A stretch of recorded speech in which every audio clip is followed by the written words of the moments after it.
Greetings from Salty Bitten Adventures. I'm Mackenzie, and this is Hannon. Join us on our year-long adventure as we cruise America's Great Loop on our Ranger tug.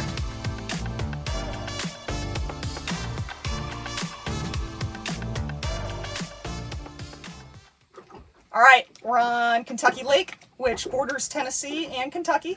And if you have a fishing license for either of those states, you are legal. So we got our Tennessee license yesterday, I think it was. $55 non-resident annual. First cast. First cast? First cast. Little striper. Striper. Back in the water. Oh yeah, second fish, man. What the hell is it? We don't know what it is. Is it like a... It's bigger though. What is it? God, it looks like a... We'll get fish juices on the beer. I don't know what that is. Good job.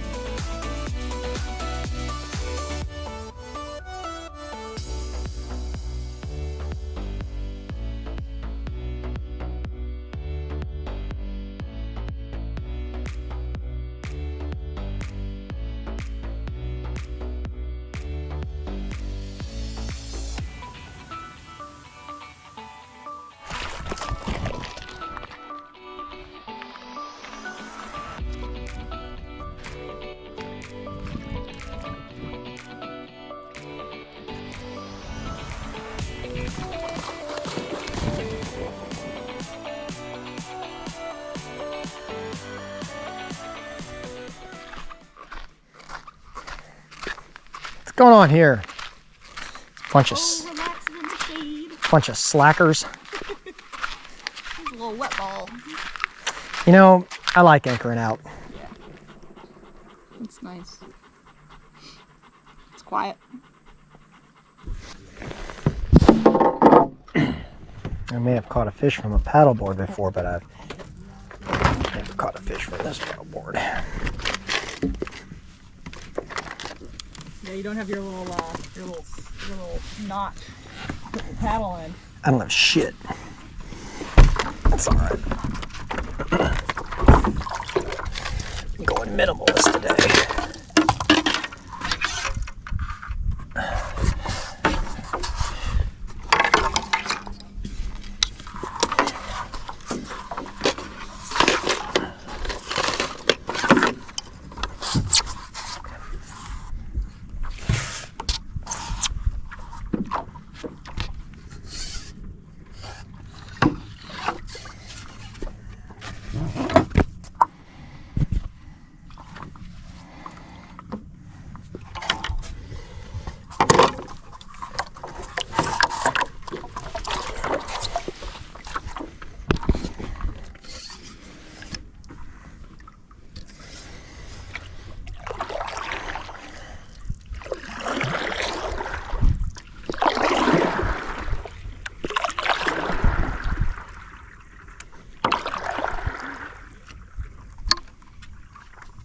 What? Oh, him?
Oh, yeah!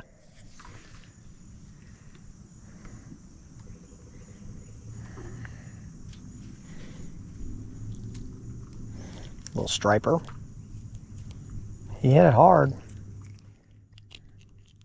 This is a silver little Cleo. I think it's a 3/8. Oops.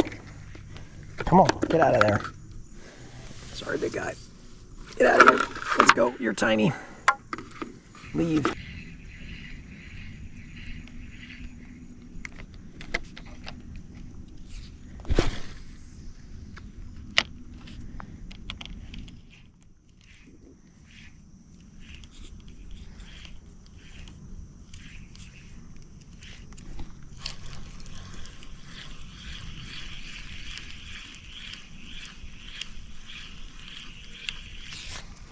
Oh yeah, look at that, a little perch. Pretty perch. Oh my goodness, look at the color on that guy. It's beautiful. Wow. That is a pretty fish. Yeah, I beat you now. I'm up 3-2. It's a beautiful little perch. Man, the color on him is just, oh, he's pretty. But he's tiny. He's like 5 inches. Just catching a little fish. Beating your ass though. So it's a freshwater drum. That's what it is. How did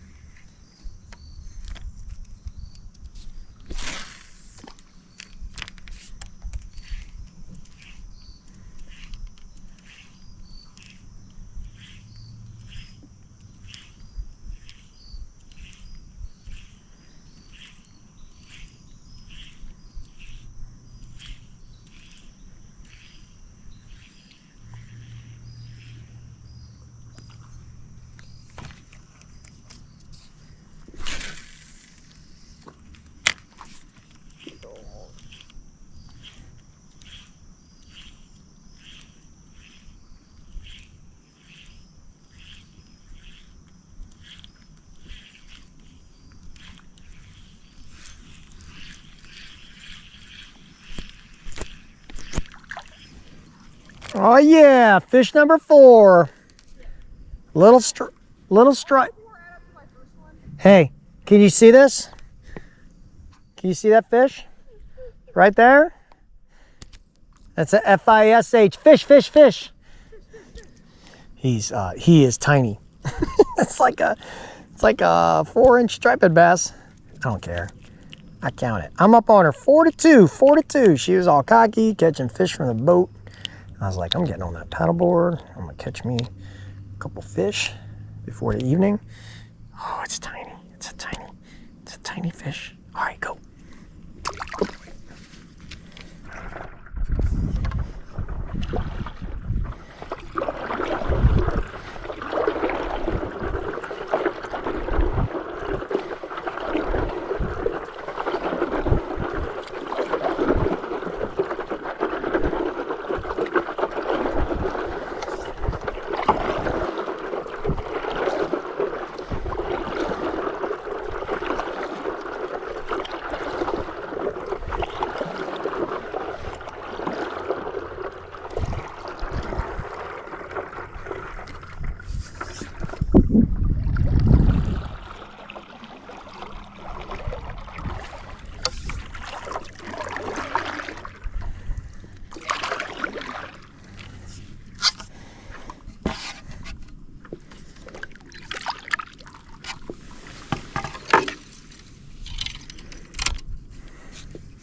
All right, so today we're just going to discuss Kentucky Lake. So we've been in Kentucky Lake now for a handful of days. We stayed at a marina for 3 nights because we had some relatives come in. We also did some anchoring out.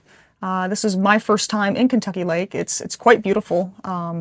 Finally getting like a little bit more elevation, and the trees are slowly starting to turn. But so far it's been very pleasant and very pretty. But you've been in this area before, correct? I was stationed about an hour away from here twice for a total of almost 6 years. And I was able to come out here and do the things I like to do. There's good mountain biking here, good trail running, kayaking. But it was still, it was over an hour away from Clarksville, Tennessee. So it was still a drive, but enough to know that I liked the area and appreciated it. Yeah, so really kind of what we want to talk about today is our experience on Kentucky Lake in relation to the water levels and the Garmin navigation screen and some of the peculiar things that we've experienced because of that. So you know this a lot better than I do, but the lake experiences what it's called a summer pool and a winter pool. Yeah, I honestly didn't know anything about it beforehand because I was never boating in it, but it sounds like in the summertime more water is in the reservoir versus the winter, and I assume they draw it down in the winter in order for the reservoirs to handle springtime, which brings more rain and more water. So the summer pool difference between summer and winter pool levels can be substantial, 8, 9, 10 feet. But I didn't understand that. So we're on Kentucky Lake, which is the dammed portion of the Tennessee River, just before it comes into the Ohio River, and then to the east of that is the same thing for the Cumberland River. It makes Lake Barkley. So Kentucky Lake is pretty long. I mean, it's got to be 80 miles long. It's very long, yeah. It's the bigger of the two. Lake Barkley is on the east side, and the ground between the two is called Land Between the Lakes. It's federally owned. There's lots of opportunities to do things we like to do there. Bike, run, fish, anchor out, all that kind of stuff. But there's a variation in how much water you have based on the season, and I think probably based on how much rain. Yeah, and right now, I think in general, this whole area, at least what we experience in the Illinois and the Mississippi, is that the rivers in general have been lower. Yeah. So combine a lack of rainfall with the fact that it's a winter pool, so just lower water in general, we found that our navigational charts to be slightly inaccurate when it came to the water depth that we were traveling over. So as an example, our first anchorage, which was at a place called Vickers Cove or Vickers Bay, as we were coming off a plane and then we were slowly going into the cove so that we could check out exactly where we wanted to put our anchor down, I don't want to use the term run aground because our hull did not touch, but the little keel behind our propeller very much touched. We experienced a full vibration of the boat, checked the depth, we were registering 1.1. So what we did very quickly was make sure the boat was no longer in forward. We put it in neutral and then raised the engine as quickly as we could. And once the engine was out of the water, we killed the engine. And within those 10 seconds of that occurring, we floated back into 3 or 4 feet of water. But we don't want to tell people this to scare them regarding the lake. It's more like you just need to be aware, pay attention, because the water depths aren't always what they seem. Yeah, the navigational charts said between 9 and 12 feet when we were in a foot of water, and we were at an idle speed. I think 1,200 RPMs, about 6 miles an hour. So it wasn't catastrophic.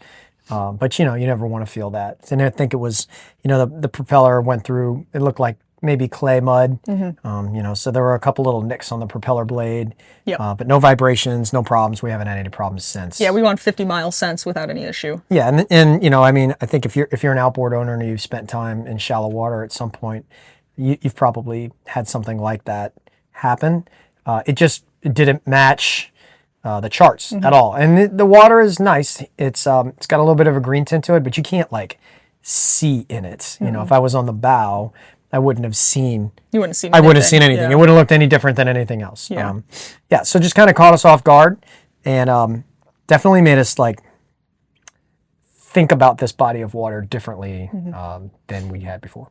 Yeah, and the other thing that we'd like to bring up regarding that is what we've noticed is in the Great Lakes or in coastal waterways when there's a navigable channel where you're supposed to stay within the boundaries of the red and green buoys. When you plot a chart on your Garmin screen, typically that purple line that it generates goes through those red and green buoys. That was not the case here. So in Kentucky Lake, there is a very clear and obvious channel that registers 50 to 60 feet because there are there is barge traffic here. Yeah, and it's the old riverbed of the Tennessee River, so it's deeper than everything else around it that was flooded when they made this reservoir. I think it was in the 50s.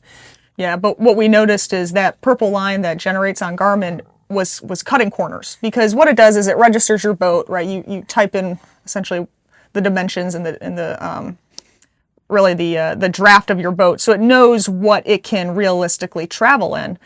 So it was cutting the corners of the channel, but what we noticed is because of the lack of rainfall and because we're in winter pool, we could be in 60 feet of water and then all of a sudden very quickly be in 4 feet of water, and that was very unnerving. And then we had this incident occur where we were in 1 foot of water.